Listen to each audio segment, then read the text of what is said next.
Well, Father, I was sitting next to, first of all, thank you for doing this. I was sitting next to someone, we all came back to school today, and I was sitting next to a colleague of mine who teaches religions, but uh, he had sort of noted this project. I've interviewed him at some point, and I said, "Oh, you're gonna love this guy." I'm talking to this guy tonight. He's at Harvard Divinity School. He's a Jesuit, and he does comparative theology. He's really interested in Hinduism. I'm sure that's not an exhaustive intro, but he goes, "You're not talking about Frank Clooney, are you?" And I thought, wow, if anybody were to describe what I did in 3 sentences, Yeah, they could have a million guesses. Teaches in a Catholic school, right? I sure. would never guess.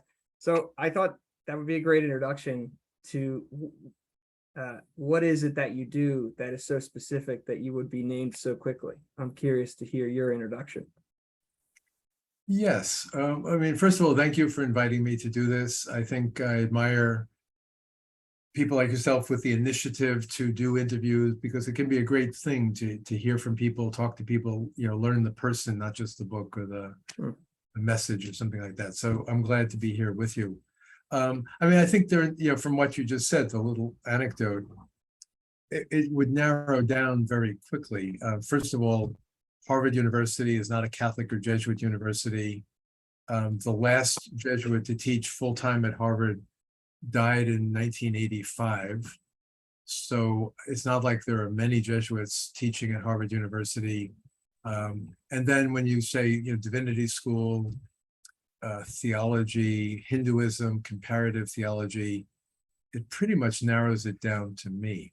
There would not be much competition, certainly not at Harvard.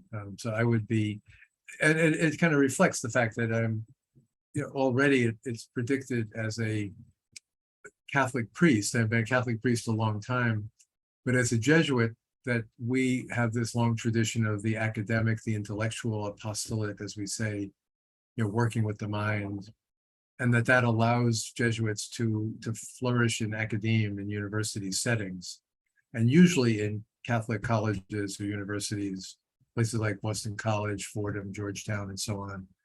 But also if the opportunity presents itself to teach somewhere else. And so it's part of Jesuit tradition that Jesuits will do things like teaching at places like Harvard. And you go on from there in terms of what. It certainly doesn't have to be religion or theology or philosophy. You could have a professor in sciences or mathematics or really any field, but mine is theology with a focus on comparative with Hinduism. And I guess this could be a really massive, you could probably spend a book talking about this if you haven't already. But I would be remiss if I didn't ask about how you would come to be so deeply interested in 2 religious traditions, and what that overlap might have looked like throughout your biography. Is it safe to assume that your interest in Catholicism started in your own tradition? Was that practice in the home?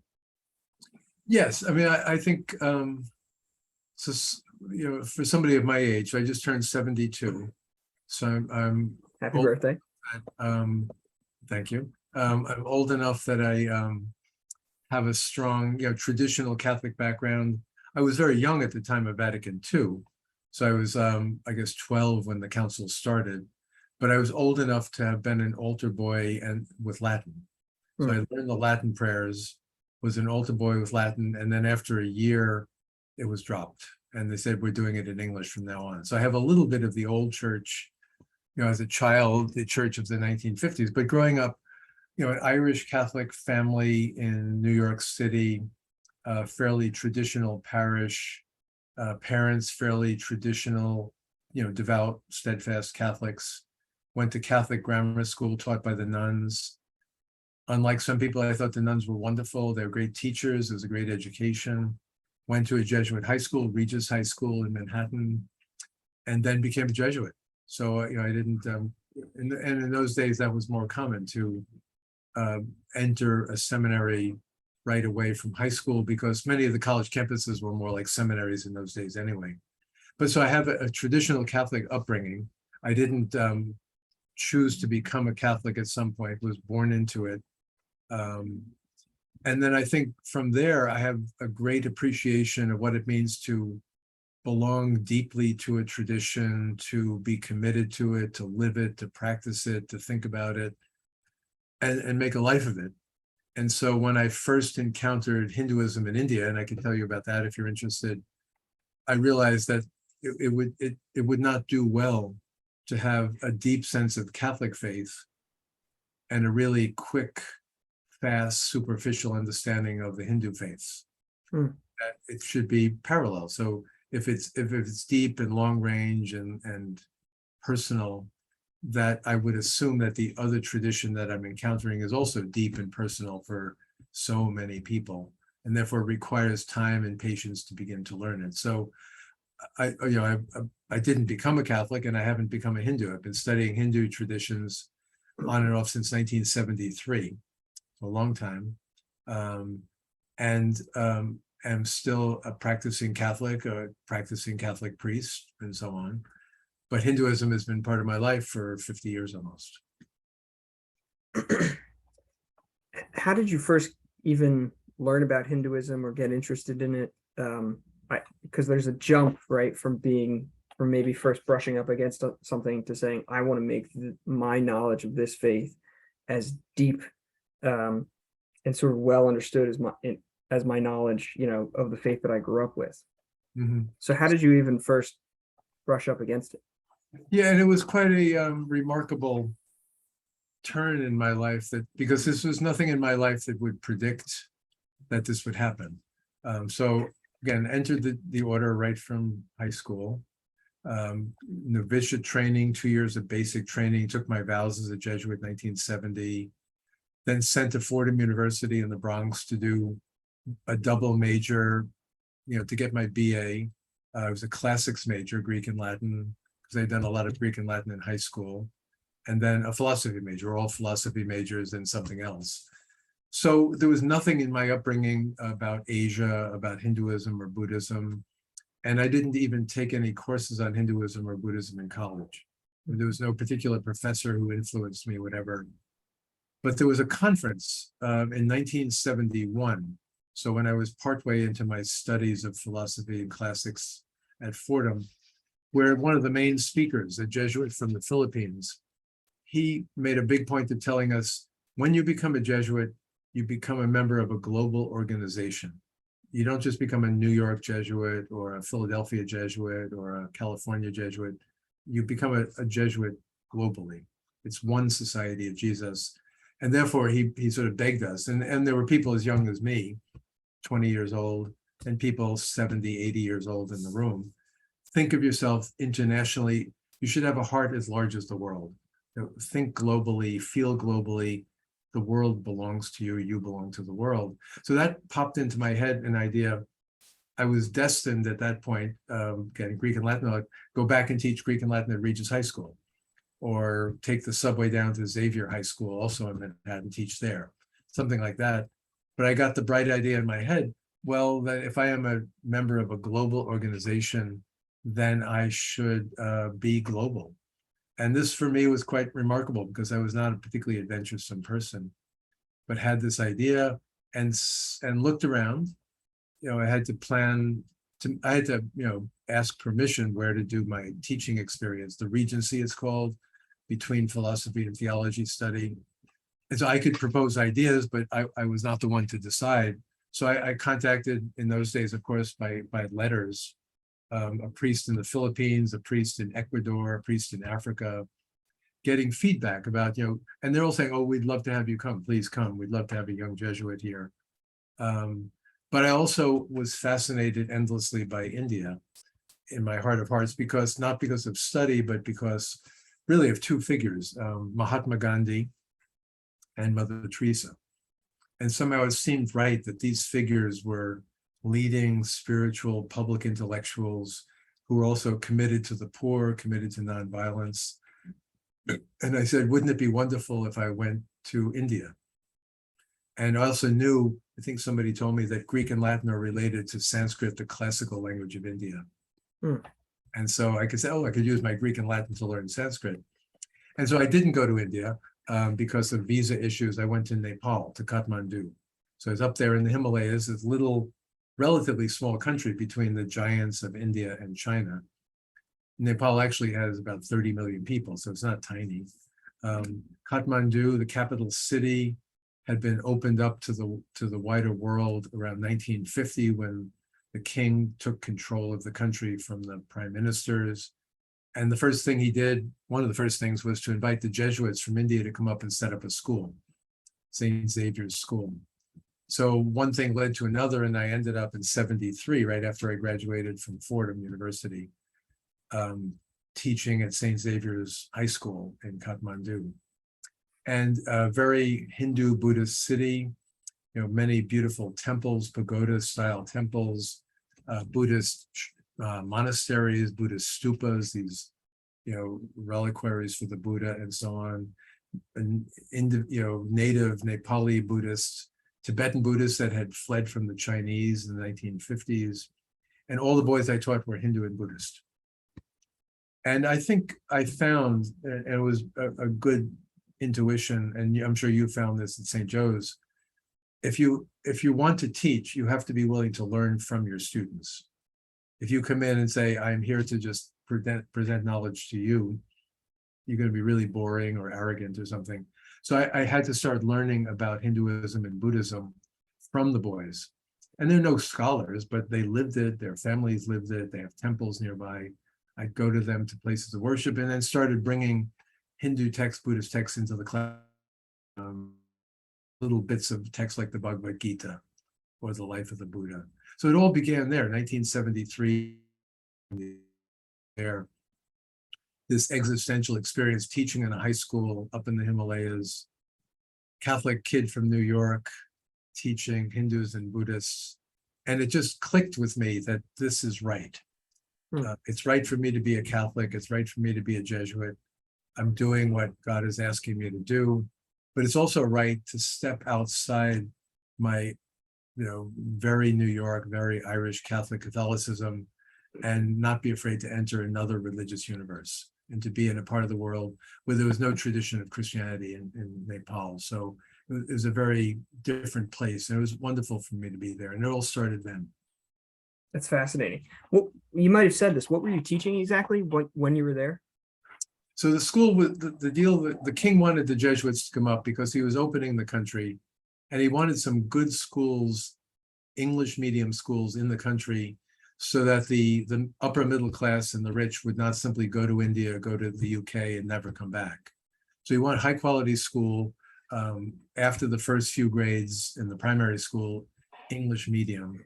And so I was basically there because I didn't know any of the language when I got there, Nepali, which is like Hindi, also based on Sanskrit, is basically to teach English language subjects. So to teach spelling, grammar, pronunciation. We got into having students give memorize text and recite them and so on. So all the English language subjects. But the decisive one that made the difference was the deal with the King of Nepal was that we could run the school and teach anything we wanted. And this had been going on 20 some years before I got there.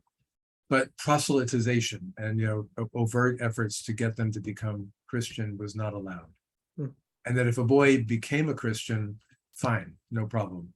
But if the word got out that the fathers were, designing the school to convert the boys who came to the school, then the school would close. So as in the schools in India, we didn't have catechism classes or Bible classes, but had what was called moral science classes. And moral science was basically principles of virtue, ethics, don't lie, don't steal, respect the other, share what you have, with rational grounding, like why we should do this, philosophically grounded in human nature and so on like that. So no reference to Hinduism or Buddhism, and no reference explicitly to Christian values, even though it was actually very much Christian values. So teaching this moral science to teenagers, I found it, and they found it pretty boring. Because they're kind of using, rational thinking, philosophizing to talk about why be good, why be virtuous. I think I decided we needed stories. We needed good examples And I was smart enough at that point to figure out, well, it's not going to be, it might, in my mind, be Jesus and stories from the Bible, but that with Hindu and Buddhist boys, it needed to be stories that they could relate to. So that's when I realized in the moral science classes to talk about virtue and the life of virtue, stories of Rama and Krishna, Hindu saints, the Buddha, lives of the Buddha, were full of all kinds of moral wisdom and moral tales. And bringing those into the classroom was the great breakthrough, because that had almost never happened in the history of the school. Again, the fathers were respectful of all students' language, religion, but didn't go there, figuratively, didn't go to those traditions, but kept a distance. And I was the one who kind of crossed over and said, well, obviously it's a no-brainer. These are Hindu and Buddhist boys. We'll read text of the Buddha and Krishna in class. And so that opened the door for me to learn as well as them. And then it turned out they're actually, despite being teenagers, they're actually quite pious, many of them. And they knew what are called bhajans or devotional songs. For a while, we had a little room set up in the school where they could bring in statues of the Buddha, images of Krishna, and so on, and had every week we had a prayer service, which I just observed basically to make sure they behave themselves. But they would lead it, and incense and flowers and singing songs in their language and so on like that. So it all kind of opened up as kind of a living experience that overflowed into going to the different temples with them and so on like that. But it started through this course, moral science, saying that the best way to get to morality with people who are religious is through religious morality and stories of faith. Does that still inform? This is again a big question, and I'd love to go back and pick apart little pieces of what you just said. It's fascinating. But does that idea, that sort of started with your experience in Nepal, that the best way to teach moral science or moral values is to sort of use these religious traditions, does that still inform what you do? Yes and no. I mean, on the no side, there it was relatively simpler because, as I said, all the boys were either Nepali Hindu or Nepali Buddhist, so it was a limited scope. At a place like Boston College, we have had students of a number of different traditions, and at Harvard, students of many different religious traditions, and also students who are spiritual but not religious. So all over the place, it's very diverse. I couldn't possibly relate to all of that, in terms of learning the traditions. And pretty much in my courses, I'll use Hindu examples and Christian examples back and forth and say, but this gives you a way of thinking about learning interreligiously. But on the other level, I insist, and we begin class next week, and I'll tell the students, so I'm Catholic, I'm a Catholic priest and all that. I'll tell them it's no secret. But for you in the class, we're going to be reading Christian, largely Catholic and Hindu texts. I'm not presuming that you are Catholic or Hindu or should be, but if you come as a Buddhist background, as Muslim, as spiritual but not religious, as a Mormon or a Quaker or Confucian or a humanist, God bless you, come as you are and read these things from where you are. And so that, in a sense, of the moral claims and the moral values have to come from where we are and who we are. And I think that's true for me and probably true for you. And therefore the students who show up in my classes, be they undergrads or 25 or 35, sometimes they're even older at Harvard. What is your life like? Where are you coming from? And I think it's a very Jesuit value in a very Jesuit sense that God is operative in our lives even when we don't use God language. God is with us. God is speaking to us through the movements of our heart. To understand who you are and where God is in your life works, I think, whether one is a Christian or not.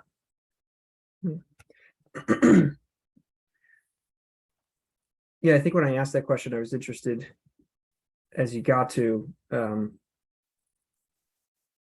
in sort of having this foundation. Like one of your first teaching experience was you were explicitly told not to try to, quote unquote, convert or evangelize.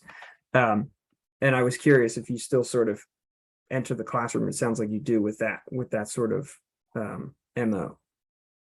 Yeah, I mean, at Boston College, which is a big Catholic university. So I went to, so I was ordained, so I went to Nepal.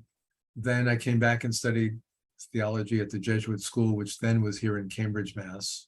It's now over at BC. Was ordained a priest in 78. Then did a PhD at University of Chicago, learning a lot of Sanskrit and Tamil, the South Indian language, and started teaching at Boston College in 1984. And so BC was already in the 1980s a growing, expanding university, a diversifying student body, Catholics across the spectrum from very conservative to very liberal, and many students who were not Catholic or even Christian. So it was a diversifying place, but there were on the faculty and among the Jesuits some who thought our job is to bring them to Christ. And our job is to show people at least good examples such that they will become Christian and become Catholic, or if they are Catholic, to be better Catholics. And I favor, the idea of being better Catholics if you're a Catholic. But I was also very mindful that the most important step to take, and this is when I was at BC, is that whatever your faith tradition, you have to grow up in it, you have to mature in it, you have to take responsibility for it, you have to critique it. And you have to decide, is it just all lip service or are you actually going to live your faith?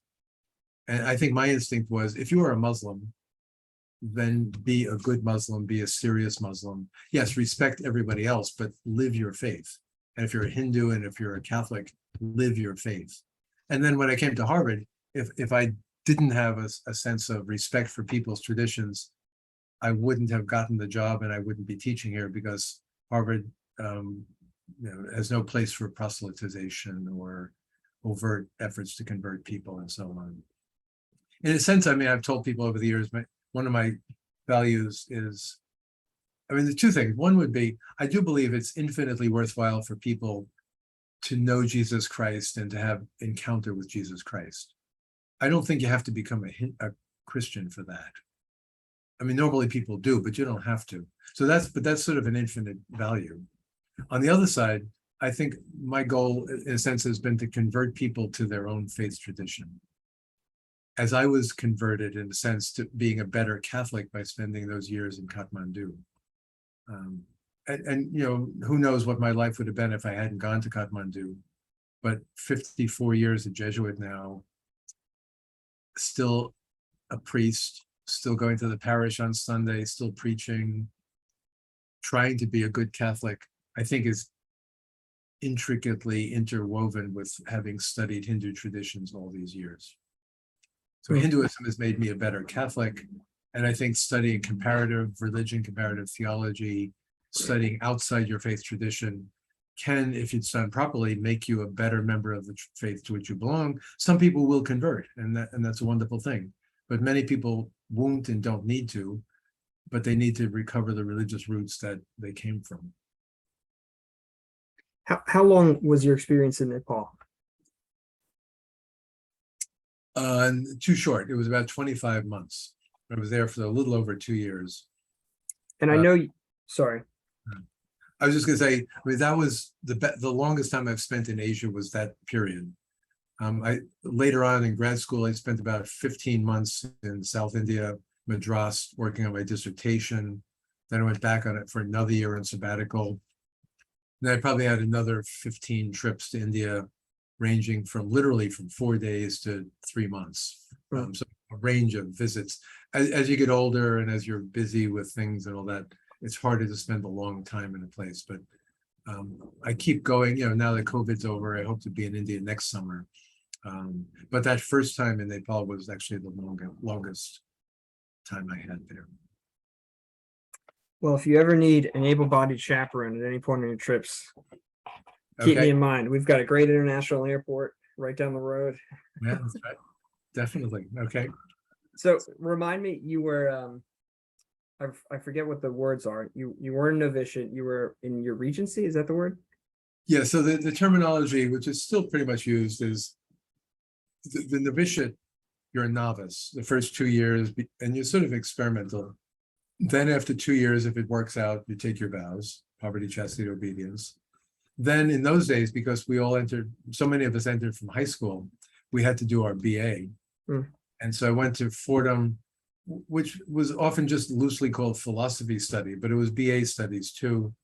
Now it's called first studies, meaning first studies. And even today we have men entering, certainly with their BA, but some may have gone to law school, medical school, have PhDs in this or that, whatever, but still have to do some philosophy and so on.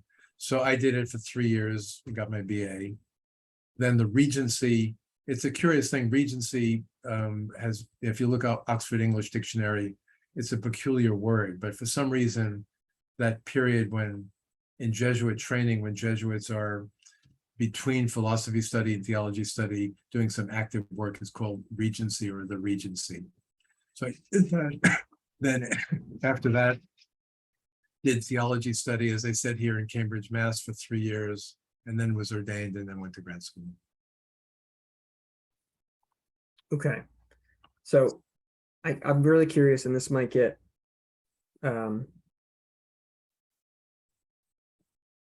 I can't imagine not getting personal, but my apologies if it's too personal. Feel free to, skate by this. But I'm really interested in the sort of Jesuit tradition of discernment, and this heavy emphasis on discernment. Of course, through the retreats and the exam, and I'm sure you could fill me in on all the other, pieces of discernment throughout that tradition. But I'm really interested in this. I've talked to a few scholars now in this sort of project, and I'm really interested in the sort of Jesuit tradition of discernment as it relates to you also discerning your sort of scholarly interests. And it sounds like in Nepal, you started to sort of organically study, the traditions of the kids that you were teaching, whether that be an observation sort of in the sort of room with the incense, or even going through the texts and teaching those moral sciences through their texts. I'm curious what that process of discernment was like. You said it felt right to be there and to be doing that work. I'm curious about how that process of discernment sort of escalated towards you being, convinced, if that is the case, or at least convinced enough to act on doing this scholarship more seriously, at an institution. Yeah. Well, I suppose you probably talked already to people about the spiritual exercises, and the elemental original experiences of Ignatius Loyola, who himself is an example of discernment. We just celebrated this year the 500th anniversary of his being wounded in battle, and is lying in the bed for the year, and then beginning to realize there were different movements in his life, and being drawn to the spiritual, living in the cave in Manresa, finding that, not through rationality only, and for him, certainly not through like visions and voices and so on, but rather the movements of his heart, had to read his own heart, believing that God was speaking to him that way. He put together then, as he got his life straightened out, and met these other men who became his companions, the little book called The Spiritual Exercises, which is basically a fairly boring book. I mean, if you look at it, it's not, the poetry of John of the Cross. It's not the beautiful writing of Teresa of Avila and so on, or, Meister Eckhart and so on like that. It's just like a manual. It's almost like a cookbook of some sort. Do this, do this. There are a couple of beautiful parts, but not many, I don't think.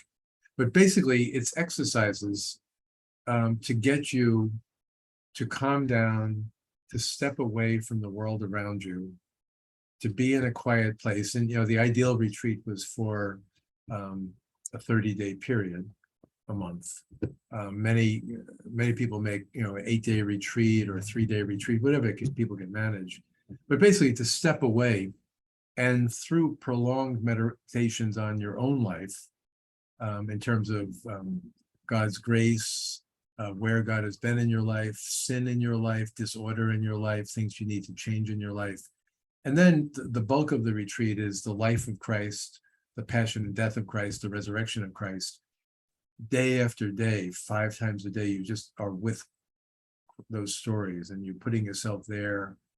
So it's not just reading about Jesus feeding the 5,000, but you're sitting there listening to him, and then the bread gets passed to you and you eat some of the bread, or you're the blind man and he touches your eyes and you can see. what kind of emotions come to your heart and mind as you feel transformed, because these stories become your story? And then which person in the Gospels are you? Are you somebody who's cured by Jesus and goes back home? Or in the crowd that eats their fill and then goes back home? Or are you those who leave everything and follow him and become disciples, apostles, the men and women who are with him most closely? All of that is kind of the world of discernment.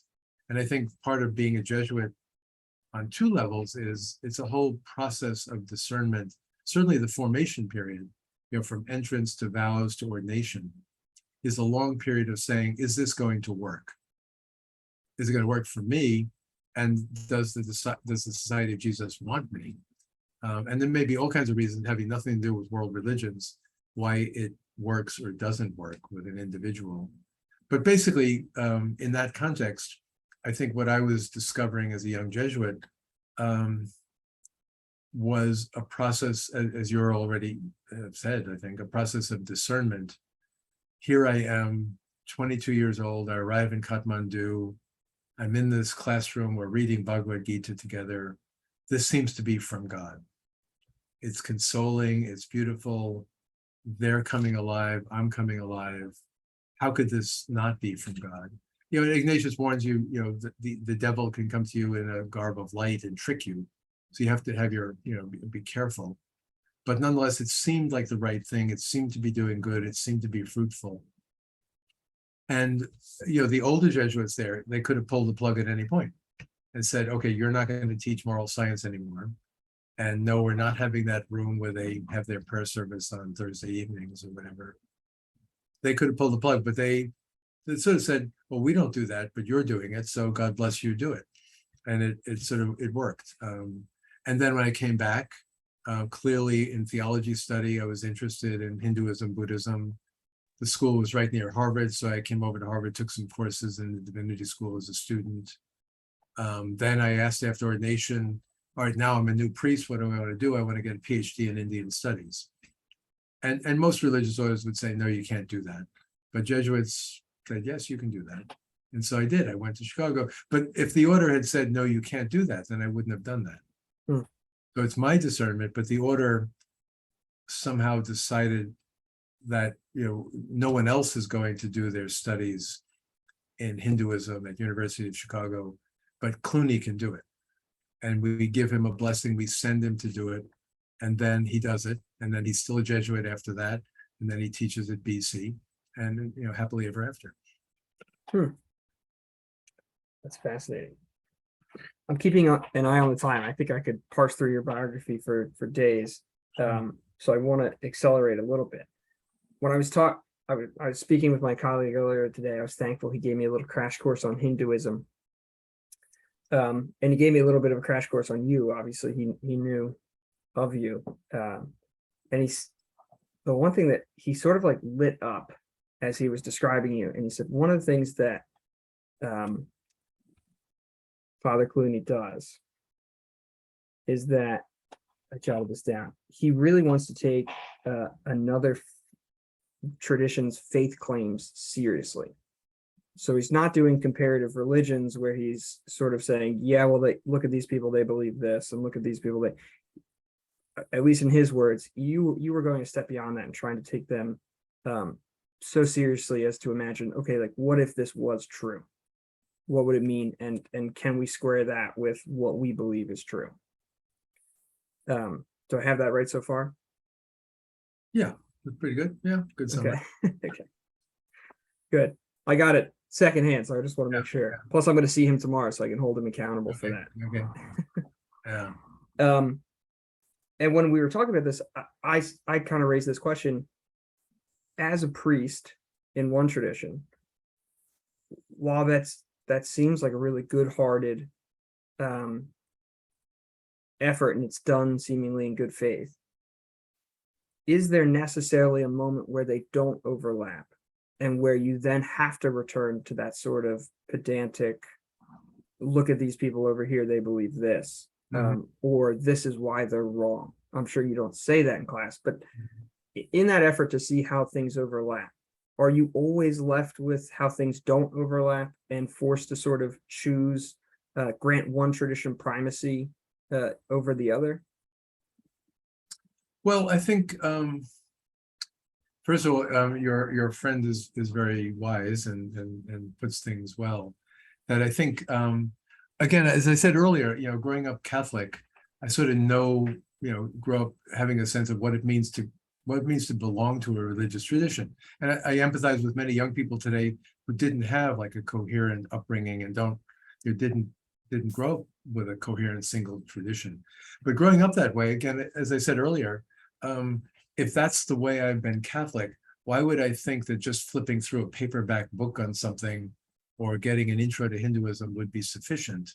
I would, Catholics would say, well, no, just looking through some book about Christianity is not going to get, you have to immerse yourself. You have to, get into it and be patient with it and learn from it at multiple levels.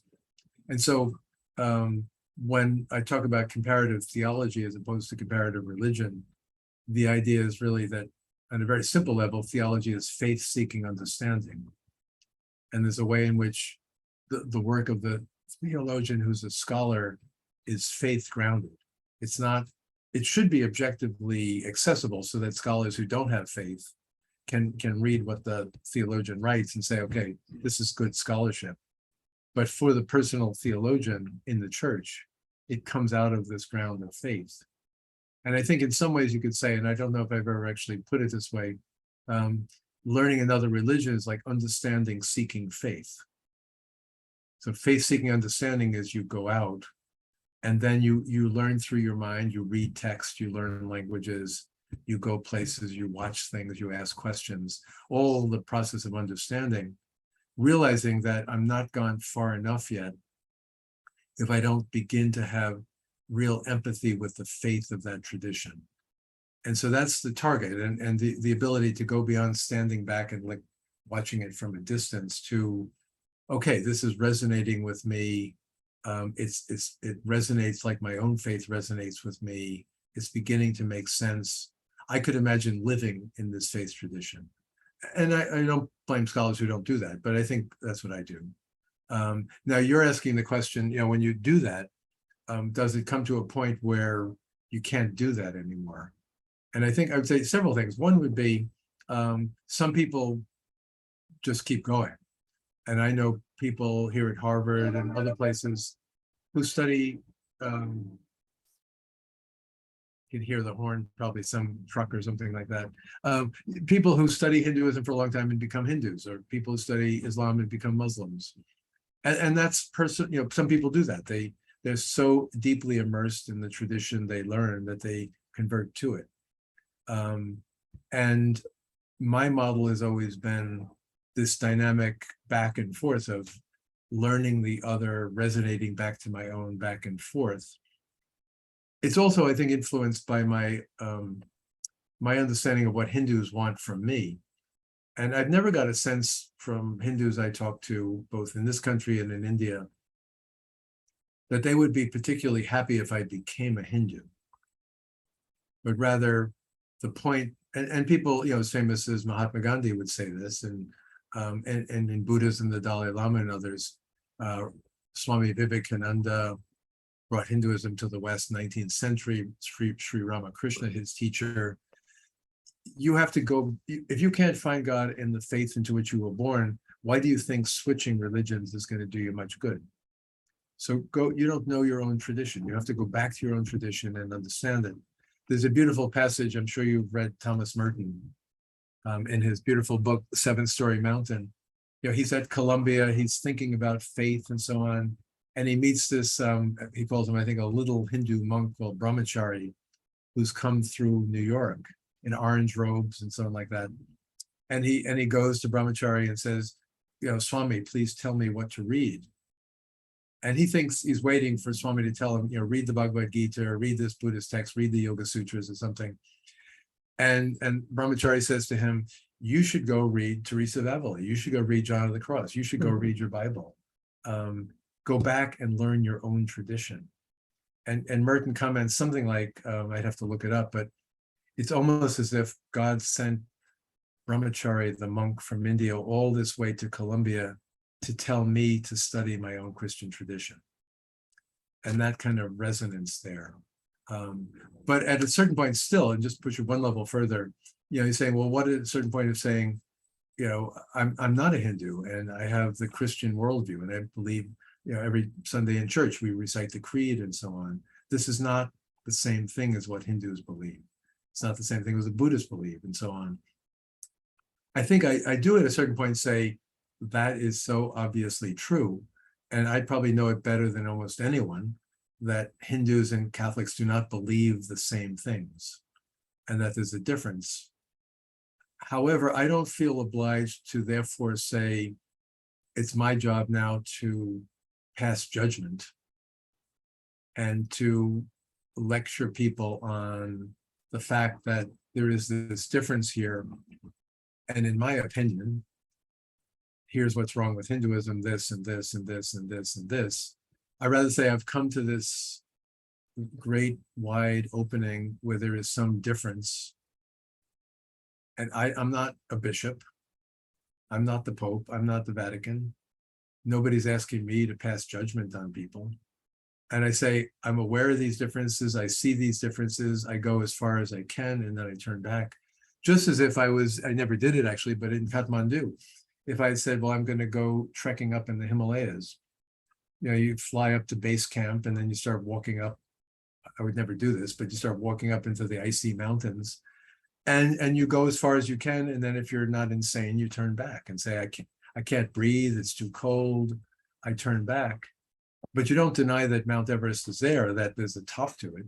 You go as far as you can and you turn back. And again, I think for all kinds of reasons, I've entered into learning deeply from Hindu traditions in myriad different ways, go as far as I can, and feel that my mission from the Society of Jesus, from the church, and from Jesus Christ himself is to go there, but don't do what you can't do. And so at a certain point to say, I can go no further. I know all of this. I can't synthesize it into some ideal religion. I'm not going to come up with a theory about what's wrong with Hinduism. And at a certain point, there's a kind of silence, I guess, like there's nothing more I can say or do. Nothing more has been given to me on this topic. But rather to dwell with the fact that I know all of this from my Catholic roots, I know all of this from my Hindu studies, and they're beautiful next to one another, but they're not the same thing. Leave it at that. And so those differences do matter. Yeah, I mean, they do matter because I think it's not respectful of people's traditions to erase the differences. And once you begin to learn a tradition, it doesn't have to be Hinduism. It could be Reform Judaism or Sunni Shia Islam or Taoism. You begin to see all kinds of differences, and we ought not to be, colonialists or imperialists where we level the other and then make it just like ourselves. No, there are different languages, there are different cultures, different musics, different foods, and it's not on the same level, but the traditions are different from one another. So you encounter that difference, you take it to heart, you respect it. And the differences do matter, but how do they matter is a question. We're not living in the 9th century or the 18th century. We're living in pluralistic America, in which what is the response of a good Catholic to religious pluralism? I don't think for most of us could be or should be condemnation of the religious other. And this is certainly not the teaching of the Catholic Church, which says, respect for all different traditions. And Pope Francis shows this more than anyone.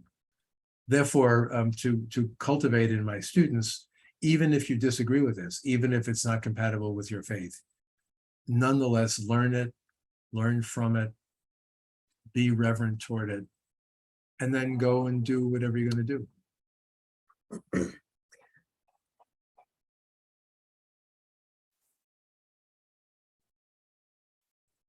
I'm having a hard time with there's something really interesting about the Merton story.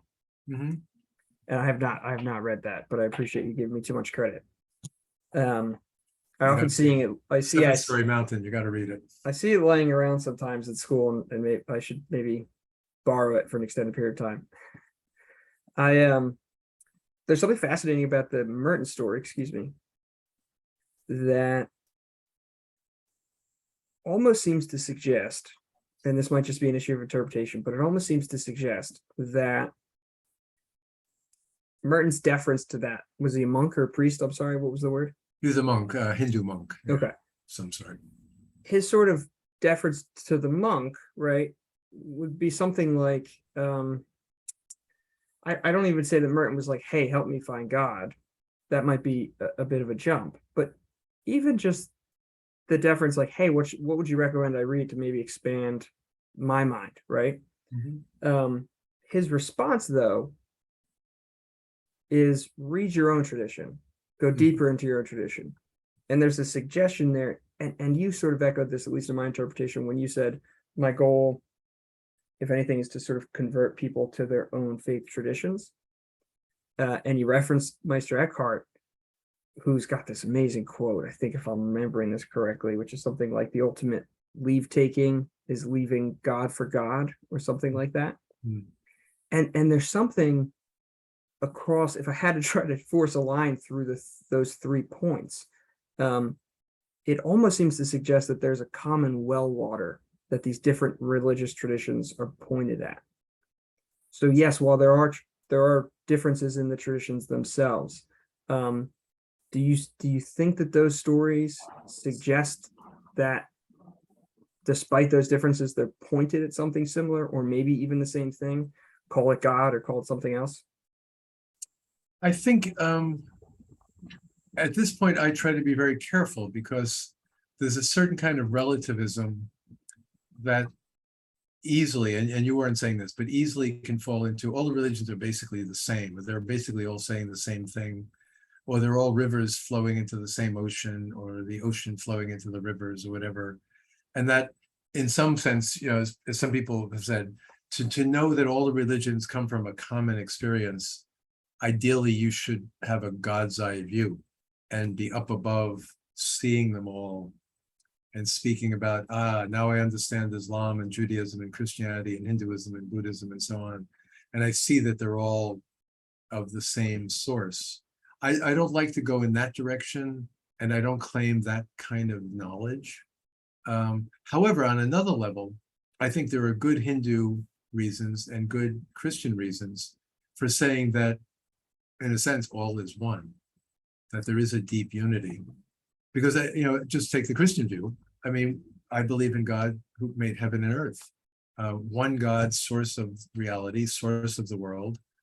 And God didn't just make the Christian parts or the natural parts and the Christian parts, and then the rest. I mean, some people may say the rest is all from the devil.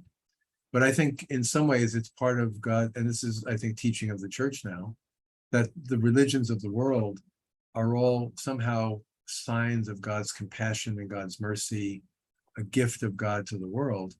But that wouldn't work very well if each religion sort of just went off in a different direction and they're totally hostile and incompatible with one another. So one God, one story of reality, one ultimate beginning and end. And that I think we can be unafraid, open Catholics who say all of this somehow fits together in God's mystery. My mind is not big enough to see it all, but nonetheless, it all fits together. And there are Hindu views, ranging from thousands of years ago, that, truth is one and reality is one. People who are wise realize that it's called by different names. And so it's easier from a Hindu perspective to say, sure, Christians and Hindus and so on may be talking about the same thing, but you use your language, I use my language, and we have different ways of talking about it. Now, I don't think that explanation is the same as what I just said about in the Creed, God made everything. But they both testify to the fact that there's kind of a coherence, a unity, a basic goodness to reality. However, it's explained, and therefore not light versus darkness, good versus evil, the war of religions until all but one are destroyed. That kind of polemic, I think we don't need to go to. And I think one can respect that everything is somehow from God and is given to us by God, without saying, oh, it's all the same, it doesn't matter, just pick one, it doesn't matter. No, it's God gives different gifts to different people. and we're not in the position to get up and yell at people saying, all right, now you have 5 minutes to drop your religion and come to our religion. So I think some kind of a spiritual openness is required. And what Merton found, and he wrote voluminously about Zen and Buddhism, and gave novice talks on yoga and so on, like later in his life, his short life. With the monk, isn't. I mean, he's a Columbia student. He likes to read books. He likes to collect books. Here's somebody from India. Oh, Swami, tell me what to read. I think I'll go to that bookstore and buy a few more books.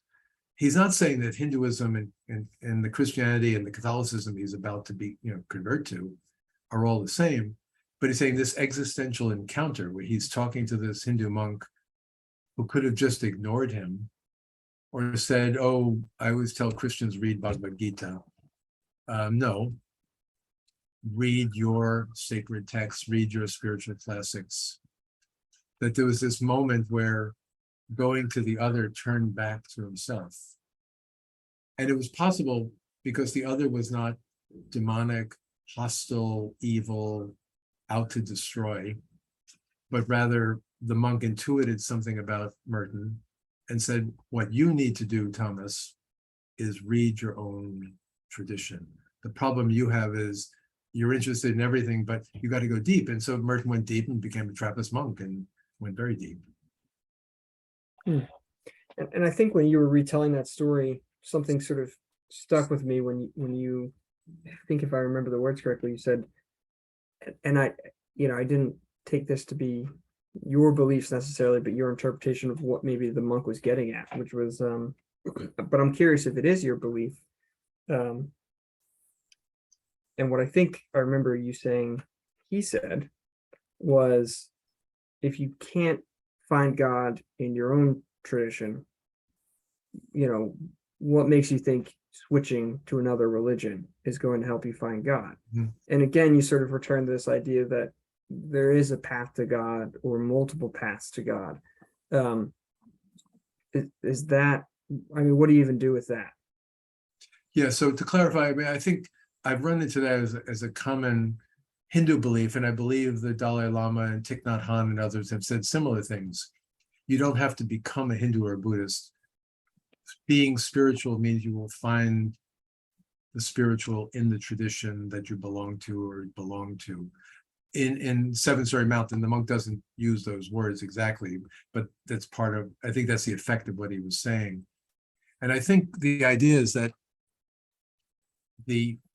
if Merton had not met the Hindu monk, would he have read, The Imitation of Christ, Meister Eckhart, John of the Cross, and so on? He might have. Somebody else could have recommended these books to him. But this encounter, meeting another person of another faith, forced Merton to find his way back into his own Christian tradition. And I think that, and he's saying, God sent this monk all the way from India to tell Thomas Merton this. In some sense, I went to Kathmandu. There were a few students I know who, in those years maybe became Christian in Kathmandu, but I wasn't, the main cause of their converting. But in a sense, I was converted to a more rich, mature Catholicism by being in Kathmandu. And who knows, if I stayed in Manhattan, maybe the same thing would have happened, who knows? But nonetheless, I think this idea that the religious other, the effect of this encounter, which you don't have to make a big theory of, all religions point to the same source or whatever, but rather the encounter of the other religion can be incredibly valuable in teaching you to grow up in the tradition to which you belong. Because if we only know our own tradition, and if we only have our own faith, we can either be astoundingly, poorly educated, or we can be very naive saying, well, the reason I belong to my faith is because it's the only one that, promotes goodness. It's the only one that believes in love. It's the only one that believes in service to the neighbor. Incredibly ignorant views. Whereas learning interreligiously, you begin to get on a journey you can't easily turn back from. The more you know, the more you can know. And the point, I think, is not to be encyclopedic and say, I will now learn everything about all religions, but rather, insofar as I enter again the depths of this ocean or climbing Mount Everest, you go as far as you can and realize, if I go any further, I'm going to sink in this ocean, or I'm going to freeze to death in this mountain. You turn back. But in fact, you come home differently. So I came home from Nepal after 2 years, still on the same plan. I went to Cambridge, Mass. And studied theology for ordination, but I wasn't the same person who went 2 years earlier. And I think that had to be due to teaching Hindu and Buddhist boys, being in a Hindu Buddhist culture. And it was a gift from God. It was a gift from God that I was somehow able to be open to and learn from Hindu traditions, as lived, as practiced, as believed, as gracious. And that made a big difference for me. I have two questions to end on. If you're not totally pressed for time, you can feel free to, you reserve that right wholly. Okay, no, go ahead.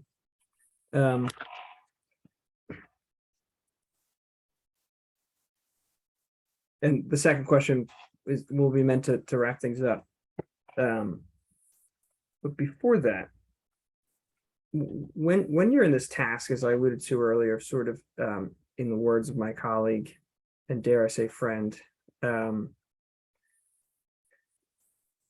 you're in this task of taking other traditions' faith claims seriously, trying to, if not reconcile with them with your own, then at least comparing and seeing how they line up, or maybe how they don't line up. For the things that maybe don't inevitably line up, in the Hindu tradition, maybe something like Maya, or something like the idea that everything is the Brahman.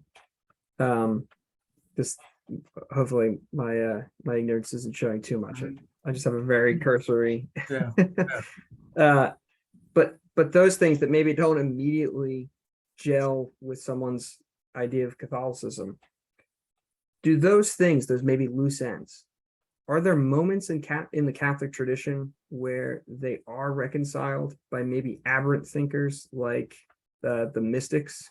You know, not that that's one neat category, but you referenced Eckhart, and when I was talking to my buddy this morning about that task of reconciling those things, my mind was racing, thinking about how some of the mystics said things that I thought start to sound like those categories, that those loose ends that I alluded to.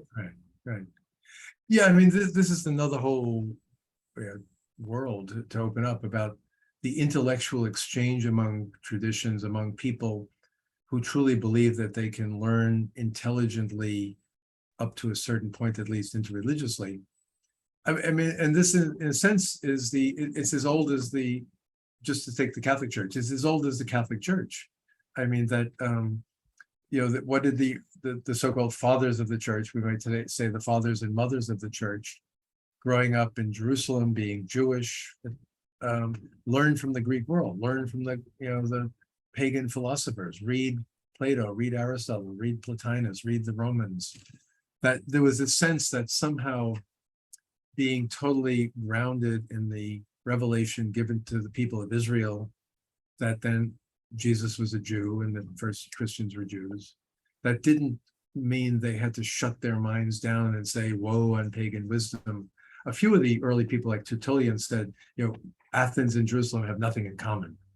But the great message of the church was, it led to the Roman Catholic Church, was this great meeting, rapprochement of pagan culture and biblical culture.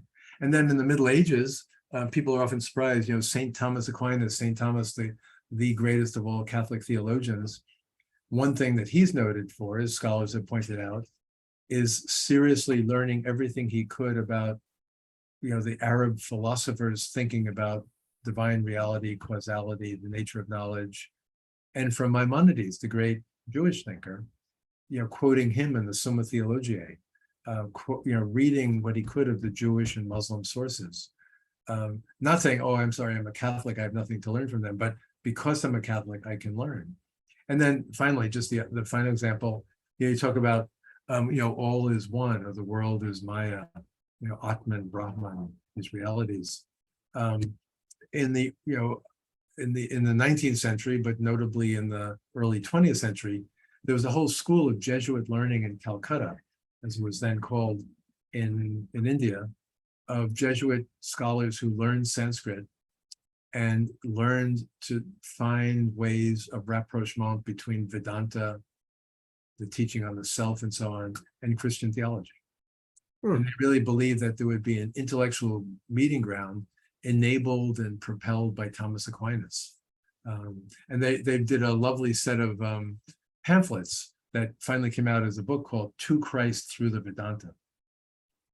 And that learning Vedanta, learning Indian philosophy would be another way to Christ. And then, later on, and I won't go into names now because our time is short, but in the 1950s and 60s, Benedictine monks who came to India, studying the Upanishads, meditating, doing yoga practice, up to people like me. I mean, my second book was called Theology After Vedanta, reading the Vedanta traditions and learning from it. There's a long tradition of learning, and you could multiply this with Rabbinic Judaism, with Islam, with Confucianism, and something like that, that the intellectual exchange doesn't necessarily have to be inspired only for certain mystics, but anybody who has their head screwed on right, who can read their own tradition, should be able to pick up and learn another. So if somebody knows Aquinas well, there's no excuse for their not, learning Vedanta or learning, reading Islamic commentary and so on. So there's great worlds of exchange. And the wonderful thing about Catholic tradition, just talking about the Catholic, is that we have, the biblical heritage and revelation. We have the mystical traditions, we have the lives of the saints, and we have this incredible intellectual infrastructure that despite sometimes, some leaders seem to be blind and anti-rational, but for the most part, it's a great tradition of reasoning, faith as seeking understanding that enables us to open our minds to the entire world. Beautiful. I think to end, Father Clooney, what would you recommend I read? And I know that sometimes, I hope that's an obvious callback to your Merton story, but I know that sometimes makes people uncomfortable, but feel free. In fact, I'd ask you, if you have one thing that you've written that you really think I would get a lot out of based on this conversation, I'd be happy to start there. But of course, Yeah. whatever you have to recommend, I'd be really interested in wading into. Yeah, I mean, I thought you were gonna ask for other suggestions. I mean, I would say, read Seven Story Mountain, read Merton. As I did early on when I got to India, read the Bhagavad Gita, one of the greatest of Hindu texts. It's a short little book, but the teachings of Krishna to the warrior Arjuna, Bhagavad Gita. And I think the first Hindu book I loved, Rabindranath Tagore, Tagore, won the Nobel Prize for Literature in 1913, I think, for his little book called Gitanjali. And Gitanjali is a set of poems, mystical poetry, for which he won the Nobel Prize. And it's one of the most beautiful books. And it's Hindu-inspired, Hindu-grounded, but it's really for everybody. So read Merton, read Bhagavad Gita, read Gitanjali.